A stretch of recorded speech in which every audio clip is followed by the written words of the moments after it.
C'est vrai que ça donne envie de dire bonsoir, d'être ici. Je vais commencer par... ce projet s'appelle 12 020, comme vous le voyez ici. Ça a commencé avec une envie de travailler sur une utopie de communication interespèces. Si dans 10 000 ans, il y avait encore des êtres humains, ils auraient développé une manière de communiquer par les fréquences et la vibration.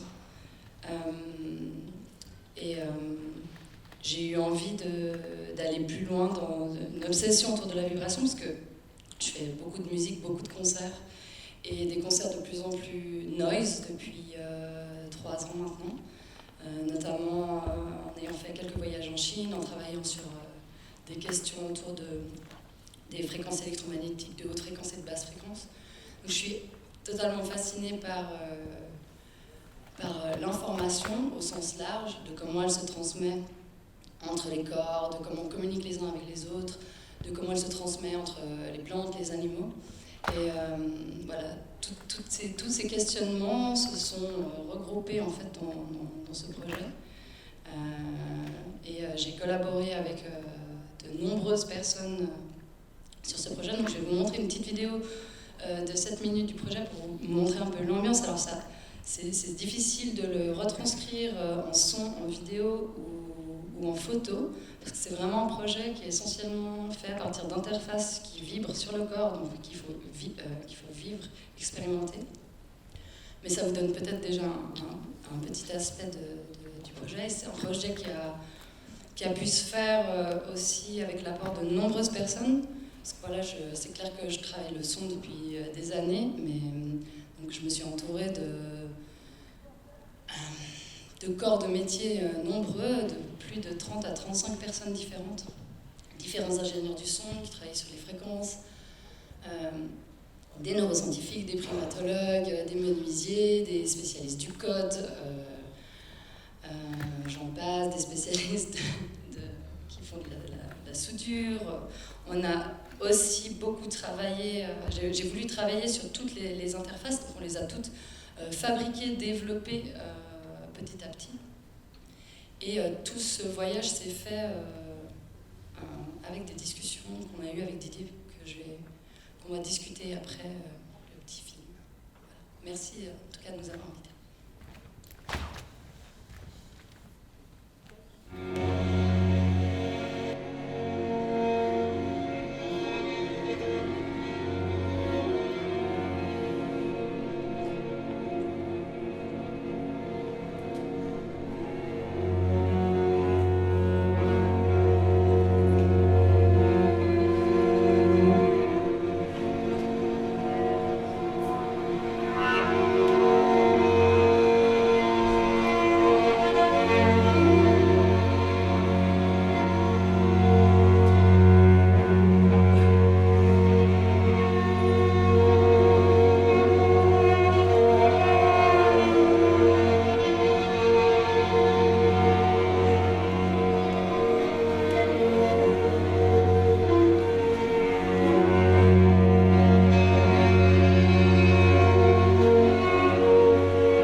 Alors, le son de la vidéo, ça provient d'un des concerts qu'on a fait avec l'ensemble Contre-chambre, avec Akiko Arendt et Martina Brodbeck et moi.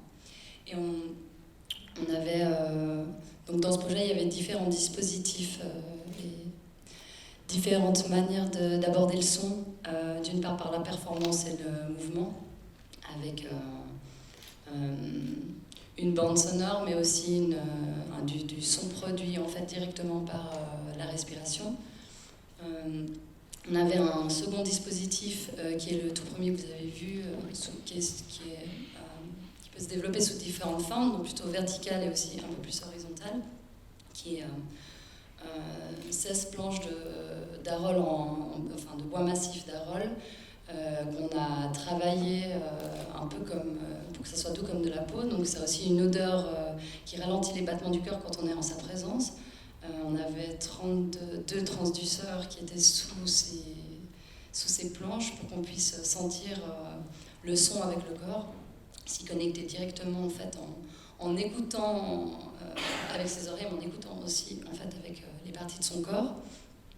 Et donc c'était plutôt des basses fréquences, entre 10 et 80 Hz pour ce dispositif. Et le dispositif qu'on a utilisé pour les workshops et les concerts, c'est des petits haut-parleurs qui sont plutôt utilisés en fait pour des installations sonores sur des vitres, différentes membranes qui sont plutôt dans les médiums aigus. C'était un outil que j'avais pas mal utilisé ou expérimenté et que j'étais pas très satisfaite de l'avoir utilisé sur des surfaces. Et donc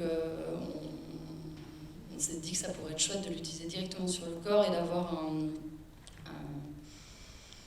une possibilité d'écouter des concerts en acoustique avec ses oreilles et de pouvoir donner la possibilité au public de sentir le son directement sur son corps. Alors, ça a déjà largement été fait dans l'histoire de l'art et aussi par d'autres artistes. Là, ce qu'on a proposé, c'est vraiment la possibilité de choisir les parties de son corps et de spatialiser aussi dans l'espace le public afin qu'il devienne une source de son en tout temps. Ce que ça a donné, c'est l'impression, ce que le public nous a dit à de maintes reprises, c'est l'impression qu'ils produisaient eux-mêmes le son, que le son sortait de leur propre corps. Et puis on a aussi fait des workshops avec des illustratrices, notamment autour de vocalisation animale.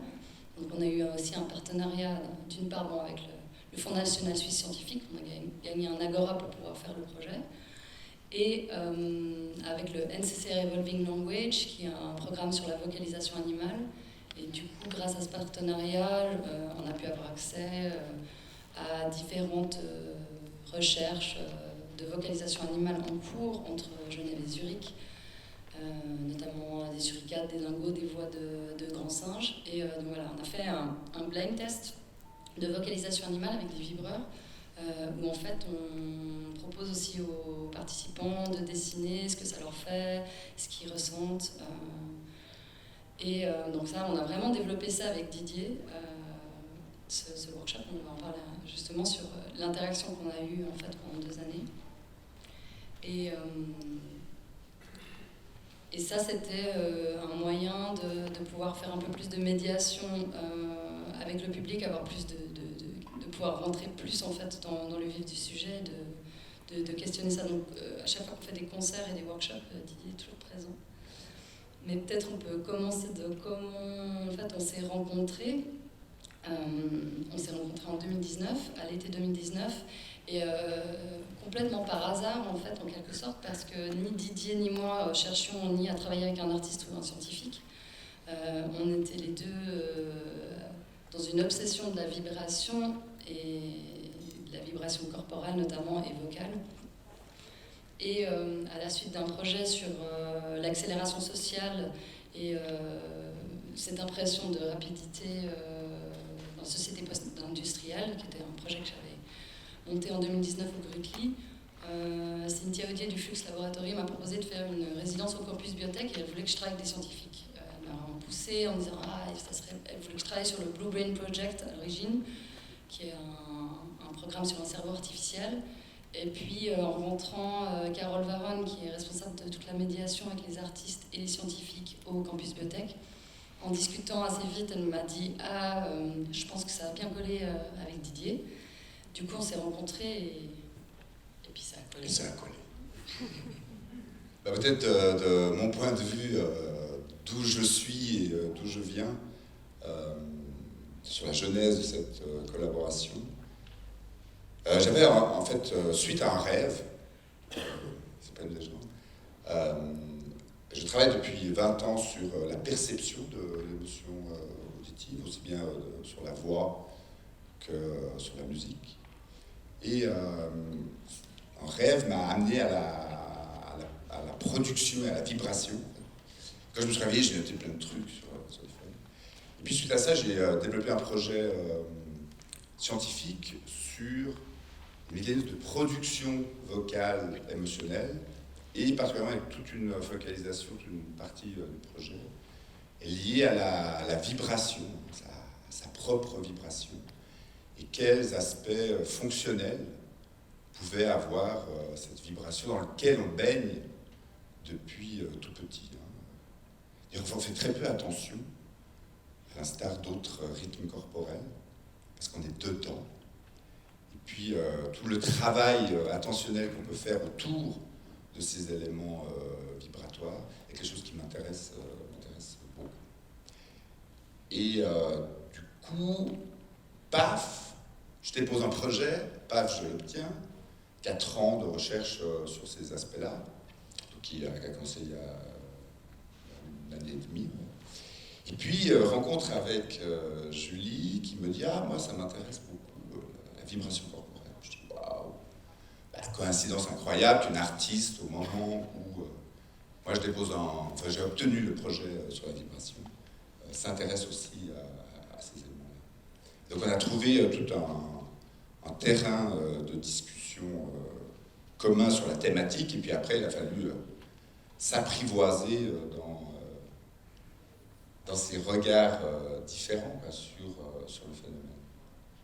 Ben ouais, notamment quand on a des métiers très... Enfin, il y a plein de points communs dans nos métiers, mais il y a tout un langage à décortiquer, donc je commence à comprendre après 2 ans enfin un peu ce que Didier raconte, notamment autour de l'interoception. En fait, c'était ça, c'était assez une chance en fait de se rencontrer à ce moment-là, parce que moi, voilà, j'étais assez décidée de créer ces membranes vibrantes. Je savais pas trop comment. Je m'étais dit que je voulais m'entourer de pas mal de gens pour faire ça, et tout d'un coup d'être avec Didier, et être avec Didier, c'était aussi avoir accès à des doctorants, avoir accès à des articles que peut-être j'aurais pas lu, et surtout ça m'a donné accès à tout d'un coup des conversations en fait. C'est vraiment ça qu'on a mis en place, parce qu'il faut aussi savoir que quand on a fait ce projet, paf aussi le Covid est arrivé en fait en plein milieu du début de la résidence au campus Biotech. Donc j'ai passé 1 semaine au campus Biotech et ensuite j'étais enfermée chez moi. Et donc on a été séparés un bon moment. Et c'était pas mal aussi, je pense, ce temps supplémentaire en fait. Ah ouais, alors il y a eu un temps supplémentaire de réflexion et de recherche. Donc moi j'enlaçais mes planches dans mon atelier. Et puis on se voyait, enfin on n'a même pas vraiment fait de Zoom ou de vidéoconférence, parce que de toute façon t'es bien trop occupé à en faire pour tes étudiants. Mais du coup on a vraiment développé une relation amicale, et en fait toutes les discussions sont beaucoup faites en fait, autour de repas, principalement, au bord des cafés. Et voilà, de pouvoir rebondir en fait en permanence sur des questions sur la vibration. En fait, tout le long, ça a accompagné mes réflexions en fait, sur la vibration. Aussi assez vite, Didier me disait « Ah mais tu bosses sur l'interoception ». Je disais « Mais qu'est-ce que c'est en fait ? Du coup, qu'est-ce que c'est ? Qu'est-ce que c'est l'interoception ? Ouais, vous connaissez peut-être, on a toute une série de mécanorécepteurs en fait, dans notre corps. Alors sur le derme, qui va être lié à ces aspects tactiles, mais également sous le derme, et puis également dans nos organes internes. On a toute une série de ces corpuscules de Pacini, de Ruffini, des corps de Meissner. qui sont sensibles à la déformation spatiale, et puis qui, à travers un phénomène de transduction qui n'est pas spécifique d'ailleurs à ces corpuscules qu'on a dans l'oreille, qu'on a dans les yeux, transforment ça en influx nerveux et projeté sur toute une série de régions cérébrales qui vont nous permettre de construire, ça a été évoqué tout à l'heure, ça a été évoqué à plusieurs reprises durant ces 2 jours, cette idée qu'on construit, mais aussi on prédit ce qui va venir dans les quelques centaines de millisecondes, secondes, minutes qui viennent, qui nous permettent de nous situer dans le monde. Et cet aspect-là de corporalité, ça a aussi été évoqué à plusieurs reprises, est essentiel en fait dans toute la démarche. Et ce que j'ai découvert à travers les discussions avec Julie, c'est que en fait l'expérientiel et le fait de faire ces workshops, le fait de me connecter à mes propres sensations dans cette exploration m'a permis d'élaborer en fait des projets que j'aurais pas autrement pensé, conceptualisé de cette manière. C'est réel. Et c'est ça, cet aspect, en tout cas de mon côté, de cette transversalité, c'est ça qui a nourri en fait. C'est cette interoception, donc ça, la sensation propre de soi, qui est venue nourrir une réflexion qui a pu faire l'objet de conceptualisation, d'opérationnalisation et puis de tests expérimentaux comme on aime les faire dans mon domaine. Ouais, aussi la possibilité d'avoir aussi des transducteurs avec des différents spectres de fréquences. Ça a permis aussi d'essayer sur différentes parties du corps. Aussi, ce qui était vraiment super, et je te remercie aussi pour ça, Didier, c'est que tout de suite, il est venu à mon atelier, tout de suite, je lui ai fait un live super noise, il était hyper enthousiaste, à essayer mes piezo, donc il disait « Ah, mais nous, on n'utilise pas ça », donc on discutait un peu de ça, et c'est vrai que ça, c'était vraiment chouette de pas seulement me dire « Ah, je vais juste aller dans le lab, et puis rester dans ce campus, puis juste lire des bouquins », enfin, de cette interaction constante, en fait.